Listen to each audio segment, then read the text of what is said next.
तो जिस तरीके से वहां पर कल वोटिंग होनी है बांकीपुर विधानसभा उपचुनाव के लिए, तो स्ट्रांग रूम में भी सारी तैयारी कर ली गई है। जी मीडिया संवाददाता सन्नी इस वक्त हमारे साथ जुड़े हुए हैं। सन्नी, ये बताइए कि कल चूंकि वोटिंग है तो क्या कुछ तैयारी इस वक्त की गई है?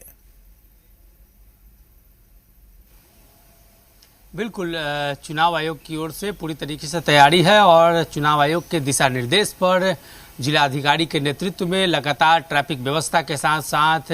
ईवीएम के रखरखाव और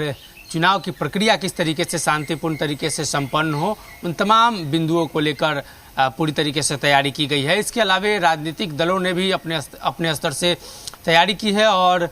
जो उनकी कमेटी है लगातार बूथ स्तर कमेटी के साथ बैठक करके नेता आगे की रणनीति को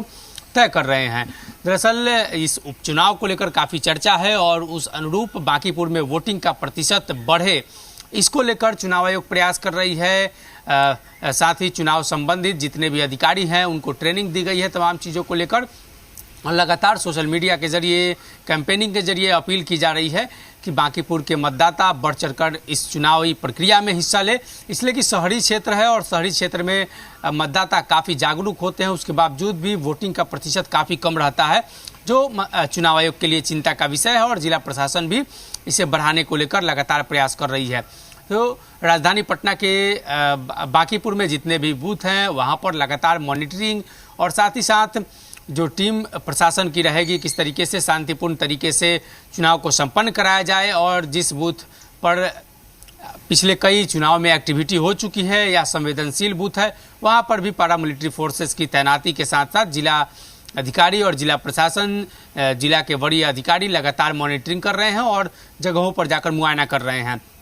बरसात का समय है और कई जगहों पर अमूमन देखा जाता है कि बारिश में काफ़ी जल जमाव जैसी स्थिति होती है, तो उसको लेकर भी नगर निगम और तमाम उस संबंधित विभाग और अधिकारियों को अलर्ट पर रहने का निर्देश दिया गया है। हालांकि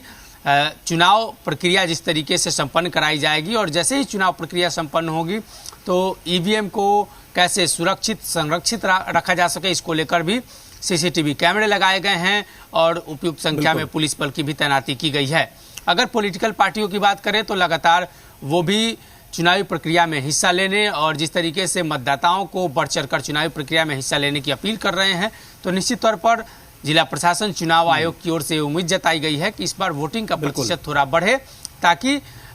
मतदान और चुनावी प्रक्रिया में लोगों का भरोसा और भी बढ़ेगा। जी बिल्कुल सन्नी, जाहिर सी बात है कि देखिए प्रचार थम गया है, प्रचार का शोर खत्म हो गया है, लेकिन आज भी हम देख सकते हैं कि किस तरीके से डोर टू डोर कैंपेनिंग जो है उम्मीदवारों की तरफ से जारी है। तो जाहिर सी बात है कि ये भी कहीं ना कहीं आज आखिरी दिन जो तमाम पॉलिटिकल पार्टीज हैं वो बूथ मैनेजमेंट को लेकर, पोलिंग एजेंट को लेकर तमाम चीज़ों की कवायद आज कर रहे होंगे।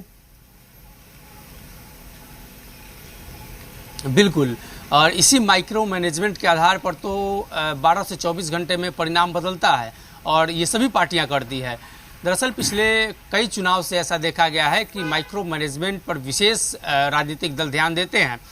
जिस तरीके से अब 12 घंटे का समय बचा हुआ है, जो आज दिन भर का समय है और आज रात का जो समय है उसमें लगातार वो वैसे लोगों से मुलाकात करेंगे जिनकी नाराज़गी है, साथ ही अपने पोलिंग एजेंट को ट्रेनिंग देंगे और पोलिंग एजेंट को बताएंगे कि चुनावी प्रक्रिया में किस तरीके से वो हिस्सा ले ताकि जो उनके मतदाता हैं वो छूट ना जाए। साथ ही वैसे लोगों को भी पॉलिटिकल पार्टियां लगाती हैं, साथ ही साथ चुनाव आयोग भी लगाती हैं जो लोग असक्षम है वोट देने में, और पॉलिटिकल पार्टियों का भी एक सहयोग रहता है। और राज्य के अंदर एक अच्छी परंपरा ये भी है कि सभी पॉलिटिकल पार्टी वैसे लोगों को चुनावी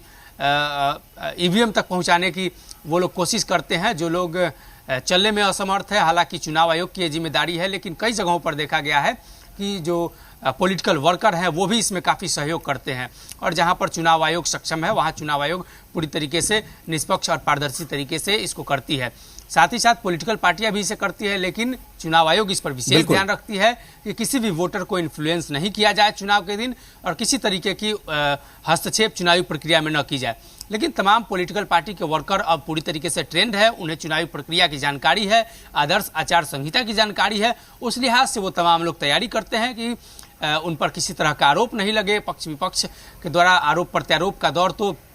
चुनावी प्रक्रिया में चलता है, लेकिन वैसे मतदाता जो असक्षम है उन्हें ले आने में किसी तरीके की असुविधा न हो, इसको लेकर किसी तरह का भेदभाव न हो, और इसको लेकर चुनाव आयोग भी निगरानी रखती है, जिला प्रशासन भी निगरानी रखती है और कुछ सामाजिक कार्यकर्ता भी इसमें बढ़ चढ़कर हिस्सा लेते हैं। बिल्कुल सन्नी, बहुत शुक्रिया आपका पूरी जानकारी के लिए।